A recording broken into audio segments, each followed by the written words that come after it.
Hi, Orangeman speaking. And if you've been around for the past few years on Roblox, then you were almost guaranteed to hear about Roblox game that called Doors. A game that was so popular that people outside of Roblox fandom was making tons and tons of videos and animations. And with that amount of popularity, that wouldn't be a surprise that there's gonna be a lot of fun games like Doors. Even more so, Doors made a whole new genre of games on Roblox. Some are being copies of Doors, some add a lot of new things to the genre and still being generally the same.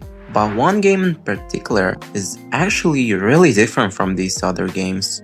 That game is being Grace. This game took the main Doors gameplay, that being going through doors and getting attacked by the enemies, but managed to make it feel a lot more different from its inspiration. Doors has more slow gameplay where you need to loot the drawers, listen to the sounds, and be extremely careful. In Grace you need to fight for your life, run for your life. Gameplay of Grace is a lot more faster, and there's even a funky music playing while you play throughout the game. And of course, just like in Doors, there's entities that will attack you while you're on your way. Some of them are pretty similar to monsters from Doors, and some have unique mechanics that makes the game really interesting. Unlike Doors, Grace doesn't have an ending, and you need to go as far as you can to try and get a new record. There's also a decent amount of customizable things in the game, and you can unlock them by, you guessed it, playing the game or donating. But since it's really easy to unlock them by free to play, I don't think it's such a big deal. But at some point, you would hit the limit of the game by unlocking everything there is to the game, and you'll start waiting for an update or just abandon the game, since setting the new records isn't that fun, and also because updates weren't coming to the game. And as months go by, there was no new content in the game, and even people that was really interesting in the game started to move on from it. But then there was a new update that I somehow fully missed, and because of that I had to remake this part of the script. But yes, in the March there was an update that added some small changes to the game. While main game stayed almost the same, since I think that it's pretty much completed and all of the entities in it were implemented, there was still added two new mechanics, those being wall kicks and new mechanics for breakers rooms, and also a modifier mechanic. But let's talk about it in context of more recent update, Spread the Love update. This update released in July of 2025, and that means that yes, summer of this year was the best season for Doors types of game. Firstly, Pressure with its Worth the Wait update, now the new Grace update, and soon, or maybe already if you're watching this video in the future, new subfloor in the Doors. But we are talking about Grace right now. With the Spread the Love update, there's been added a lot of new things to the game. Firstly, I'll talk about the most interesting and important ones, and then we'll be talking about more minor things in the update. And of course, we're starting with two new game modes added to the game.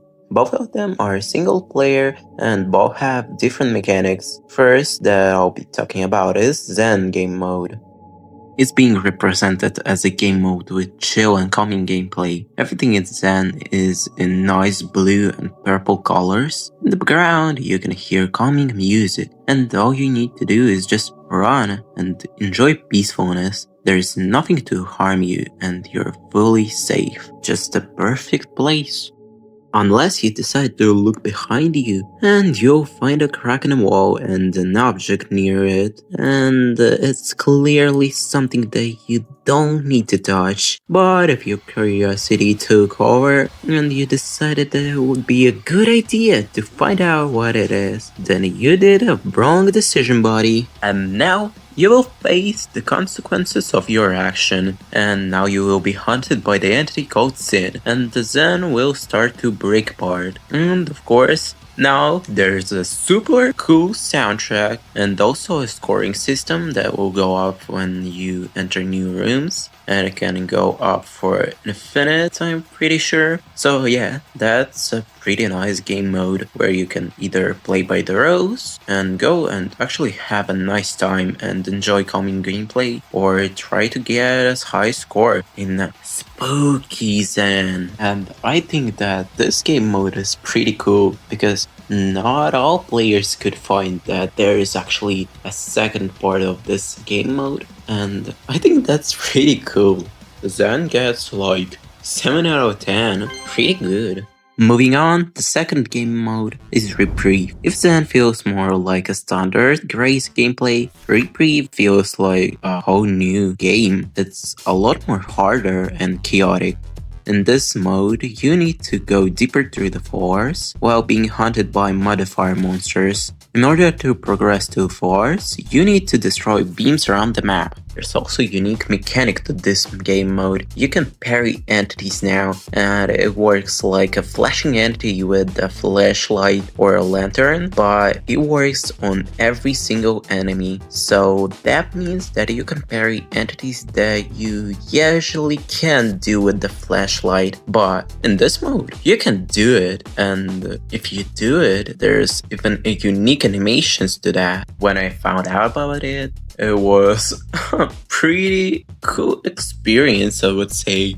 And of course, all of that you need to do before the timer runs out. If you're not on time, then you'll be attacked by the new entity, Shame. It works pretty similar to the Goatman. And the only difference that I found out is that Shame has a timer that will tell you how far he is from you. So yeah, it's pretty similar to Goatman.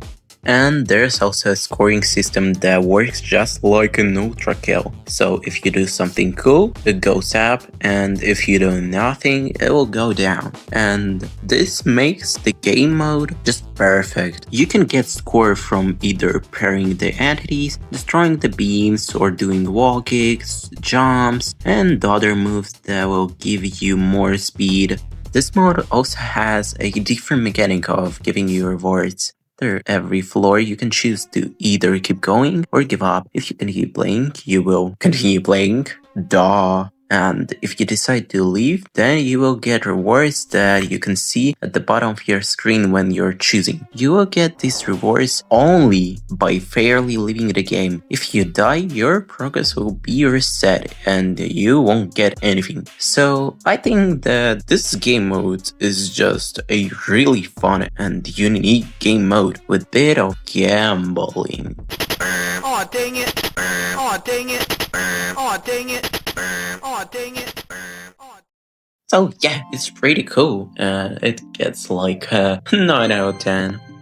So with all of the unique game modes out of the way, we can go and talk about why the name of the update is Spread the Love. It's because of the new big mechanic that was added to the main game. It's the love meter that will greatly help you and your teammates by giving you a speed boost. You can get that speed boost if you or your teammates either use an item they have ability that will help you get the love meter, or traits. Traits is the new mechanic added to the game, and they are making game quite unique and adding a lot of replayability to it. Usually traits give you some advantage, disadvantage, and the rule that will increase your love meter. But sometimes these can only give you disadvantages, these being a bonus that they hunting you. But in cost of that, every time you survive them, your love meter will go up significantly. And I even need to say that with these things,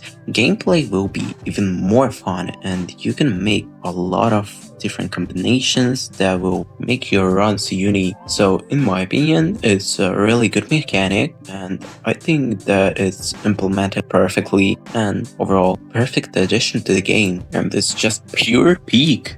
For more minor changes, there's a lot of new modifiers, and I'll mention the most interesting of these, and these being, of course, new entities that added to the game. Mime that will follow you without hurting you directly, but if you accidentally get too close, It will show a death art that will appear at your screen, and you need to jump at least once before it reaches its final stage. Train that will wait for you to get closer and then attack.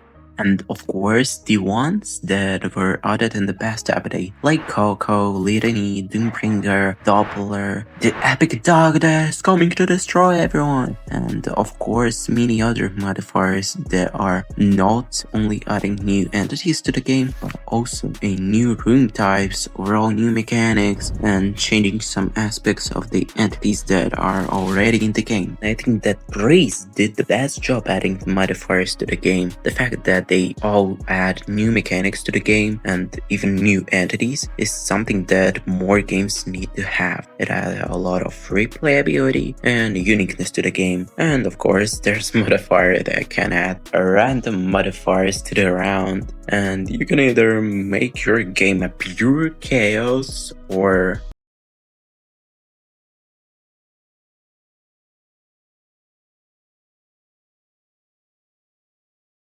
other thing that got a new update is a lobby, and oh my gosh, it's beautiful. Well, the main lobby is similar to the old one. There's one major thing that is making this lobby so good compared to the old one, and it's the shop.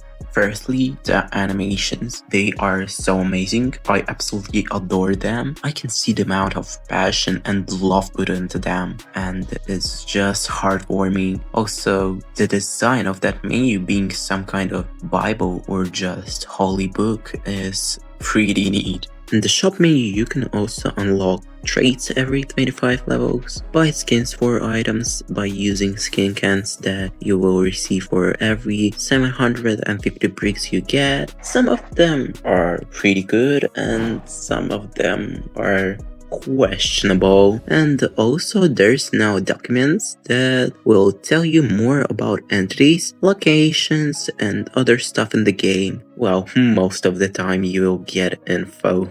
And there's also a lot more other things that I didn't tell you about in this update, like goobers that are basically a Grace version of Topical Clicker with upgrades and cosmetics, tons of interesting badges that you can get, and other small and pretty cool things in the game that I just didn't talk about. So if you like what you've heard about this game and want to come back to the game after leaving it, or just want to check it out for the first time, I highly recommend doing that because the game is really good and deserves more recognition. And if you like the video itself, then you can press the like button, and if you want more content like this, then subscribe, and it will give me motivation to create even more videos. Or if you don't want to subscribe, that's okay too. But either way, I hope you have a great day, morning, evening, or any other time of the day, and see you next time. Spread the love, and bye bye.